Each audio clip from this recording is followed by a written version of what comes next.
The girl who does my nails held up her phone last week and showed me a little jar with a snail on the front of it. She said, "Miss, this is the one. This is what gives you that glow. All the Korean ladies use it. You have to try it."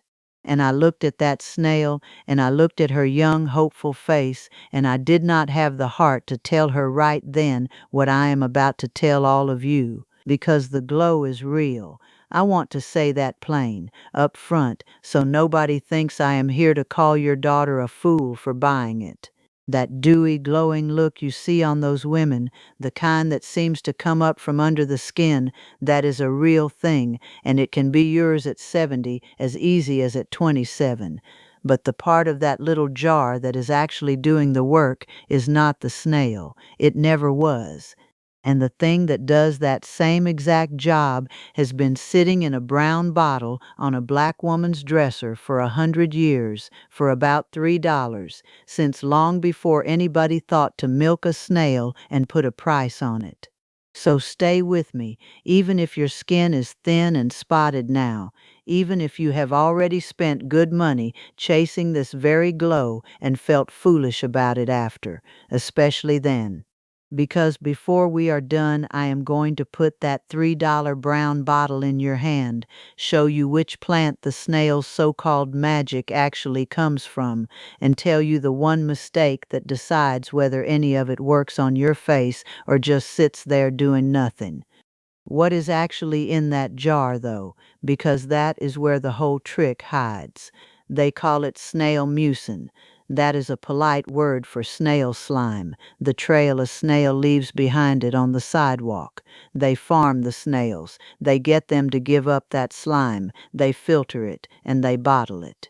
And I am not going to stand here and tell you it does nothing, because that would be a lie. And Lord knows you have been lied to enough about your own face. It does something. But you need to understand what it is actually made of. That slime is not one magic ingredient. It is a little handful of plain ones stirred together. One part of it soothes and helps the skin mend itself, settles the redness and the angry dry patches right down. There is a humectant in there too, which is just a 50-cent word for something that pulls water into the skin and holds it, so the skin plumps and the fine lines soften, and you get that dewy look everybody is chasing. And mixed in with all of that, a touch of gentle acid lifts off the dull, dead top layer so the fresh skin underneath can show through. Calming, water, a soft polish. That is the whole act. That is what your money is buying. Hold those 3 jobs in your mind, because every single one of them has a cheap twin, and I am going to walk you over and introduce you to all 3 before this is through. First, I want to tell you where this snail business actually came from, because the story they sell you and the true story are 2 different animals, and the true one is a whole lot smaller than they let on. You would think, the way it gets talked about, that Korean grandmothers have been smoothing snails on their faces since the beginning of time. Some ancient secret whispered down through the generations in a misty mountain village. That is the feeling they want you to have, because that feeling is worth money. The truth is a barn in Chile. Back in the 1980s, there was a family down in Chile, the Bascunian family, and they raised snails, not for skin, for food, for those fancy French restaurants that serve escargot, the snails that come out on the little plates, swimming in butter and garlic. So these folks spent all day, every day, handling snails, sorting them, packing them up, getting their hands cut and nicked on the wire cages they kept them in, working people, rough, busy hands. And they started to notice a thing. The cuts on their hands, the little slices from the cages, were closing up faster than they had any business closing, healing clean, with none of the scarring you would expect on hands that worked like that. And those hands, the hands of people who handled wire and shells all day long, were coming out soft, smooth as a much younger woman's. One of the sons got curious enough to study it for years, and that family eventually put out the very first snail cream. That was the mid-90s. A little brand out of Chile in 1995. So let me say that back to you slow, because it matters more than anything else I am going to tell you. This was not handed down from the ancestors. It was stumbled onto by accident by poor farmers wiping slime off their cut-up hands less than 50 years ago, and there is no shame in that at all. A real thing is a real thing, no matter who tripped over it. But you hold on to how it started, because it is going to matter a great deal in a minute when we get to the price. Korea did not invent this either. Korea did something else. About 10 years after that little Chilean cream came out, the Korean beauty companies picked Snail up and turned it into a fad. They are very, very good at that, taking one ingredient and building a whole shining world around it, the 10 steps and the glass skin and the dewy everything. And it caught fire, and it crossed the ocean, and now the girl at my nail table is holding up her phone telling me it is some age-old Korean secret. It is not ancient, and it is barely Korean. It is a Chilean accident with a sole marketing campaign wrapped around it. And that, baby, is where the real money got made. I learned how this game works the long, expensive way, and I would like to save you the tuition. In the beauty business, the story is the product, not the cream, the story. They are not really selling you snail slime because slime is cheap as dirt. They are selling you the feeling of an ancient faraway secret, the idea that there is one special exotic thing the women with the good skin all know about and you do not, and if you just hand over the money for this one jar, you will finally be let in on it. That feeling is what holds up the price. It is the same trick as the caviar creams, the gold creams, the ones with a real diamond ground up in them. The fancier and the farther away the ingredient sounds, the fewer women stop and ask the only question that matters, which is, does the special part even do anything, and is there even enough of it in this bottle to count? A lot of the time there is not. And there is a name for that little game that they surely do not print in the ads. It is called fairy dusting. They put a tiny, tiny bit of the famous ingredient in the bottle, just the barest whisper of it, way down at the bottom of the recipe, so they can legally splash it across the front of the jar in big letters and shout it in every ad. The snail is enormous on the label. The snail in the actual bottle might be sitting so far down the list it is practically a rumor. You want to catch them at it. Turn the bottle over. The law makes them list the ingredients in order of how much is in there, the most first. If your precious hero ingredient is hanging around at the very bottom, down by the preservatives, then honey, you did not buy a treatment. You bought a label. And if you think I am just a suspicious old woman with no proof, this one went all the way to the government. In 2014, L'Oreal, one of the biggest beauty companies on the whole planet, got caught by the Federal Trade Commission, the people whose job is to stop companies from lying to you in their advertising.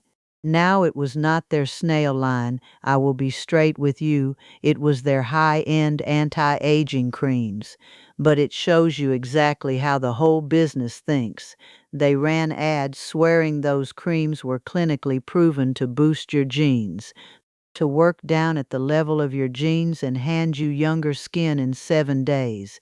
The fanciest of those jars ran $132. The Federal Trade Commission took one look, said you cannot prove a word of that, and L'Oreal had to settle and hush up about it. So you tell me, if the biggest company in the business will look you dead in the eye and swear a face cream rewrites your genes, what in the world do you suppose a cute little snail on a jar is doing? Running the very same play. And the price was always the whole point. Let me set the real numbers down side by side. That slime started as something a Chilean farmer wiped off a cut on his hand for nothing. The popular drugstore Snail essence, the one the young folks actually line up for, runs you about $25. That same exact idea poured into a department store jar, $50, 70, more. And the gene-boosting fairy tales sitting up on the prettiest shelf, 132. Same skin underneath, same three little jobs doing the work. The only thing that changed, all the way from $3 to 132, was the story printed on the outside of the jar. So keep your eye on that $3 brown bottle, because I am about to tell you exactly what goes in it, and the one way nearly every woman who tries it gets it wrong. So here is the cheap twin for each of those three jobs, and I will start with the one that surprised me most. Start with the calming and the mending, the part of the snail everybody carries on about, the part that quiets the irritation and helps the skin knit itself back together. In that snail slime, the ingredient doing most of that work has a name. It is called allantoin. And here is the part that made me set my coffee cup down the morning I finally read it for myself. Allantoin does not come from a snail. It is a plant compound, drawn from the root of a plant called comfrey, an old healing plant women have laid on wounds and rough, broken skin for generations. And comfrey makes more allantoin than just about any other plant in the ground. The snail did not dream it up. The plant did. The snail just eats and crawls and happens to carry a little of it in its trail. So the most precious soothing part of your fancy Korean snail jar is a plant compound, and you do not have to go hunting comfrey roots to get it. You can find a lantoin sitting right up near the top of the ingredient list on a plain little drugstore cream, the kind in the boring tube that costs next to nothing. Turn that tube over and look for a lantoin riding high and glycerin near it. That is the whole soothing half of your snail jar, for a couple of dollars, in a cream nobody bothered to wrap a story around. They took a plant compound, routed it through a snail and a marketing department, and sold it back to you at a markup that would make your grandmother holler in church. Speaking of your grandmother, that second job, the hydration, the plump, the dewy glow, that is honestly the whole reason any woman wants this in the first place. My grandmother had that one handled before these companies were even a thought. And I want to carry you into her kitchen for a minute, because that brown bottle is where I learned all of this. My grandmother, Grandma Lessie, kept a brown glass bottle on her dresser with a little rubber dropper on the top. Inside it was glycerin and rose water, both of which you can still buy at any drugstore today. The glycerin is that thick, clear, faintly sweet syrup that runs about $3 a bottle and lasts you the better part of a year. It is a humectant, the very same kind of thing as that watery plumping part of the snail slime. It pulls water into the skin and it holds it there. She would mix a little of that glycerin into a small bottle of rose water, just a teaspoon or two of the glycerin to a couple of ounces of rose water, shake it up good, and pat it onto her face with her fingertips. And her skin, clear into her 80s, caught the light in a room. I used to think that was just her, just the way the Lord made her. It was the brown bottle. Now here is that one mistake, the thing that decides the whole business, the reason so many women try this, feel nothing, and go right back to the snail swearing the cheap way does not work. You cannot put glycerin on dry skin in a dry room. Straight glycerin on bone-dry skin, especially in the winter with the heat blasting, will actually pull the moisture the wrong direction and leave your face tighter and thirstier than before you started. That is why my grandmother always cut it into the rose water and never once used it straight. And you put it on while your skin is still damp, right after you wash, while there is still a little water sitting on your face for the glycerin to grab and seal in. Damp skin. That is the whole secret in 2 words. And is it not something? That wet skin trick is the exact same thing those Korean routines preach, smoothing your good stuff on while the face is still damp. Same wisdom, child. My grandmother just never had a marketing budget behind hers. So that is your hydration. $3 and a bottle of rose water patted on damp. And if you want to layer the soothing in on top, the way the snail folks promise, you reach for 2 more things she kept right there in the house. Aloe, scooped fresh from a leaf snapped off the plant on the windowsill if you grow one, or the plain pure aloe gel from the store, smoothed on in a thin coat. And raw honey, real honey, the cloudy kind, a thin layer left on your clean face for 10 or 15 minutes, 2 or 3 times a week, and then rinsed off with warm water. Honey holds water in the skin and calms it down at the very same time, and women have been laying it on their faces since the days of Egypt. The aloe and the honey do the soothing, the glycerin does the watering, and that gentle routine, kept up, lifts the dullness too. There are your 3 jobs of a snail, sitting in your kitchen and your medicine cabinet for the price of one fancy jar you would have to keep buying again and again forever. Now let me be honest with you the way I would want somebody being honest with me, because I am not in the business of overselling. That is their game, it is not mine. I am not telling you these cheap things are exactly, atom for atom, identical to the whole snail filtrate.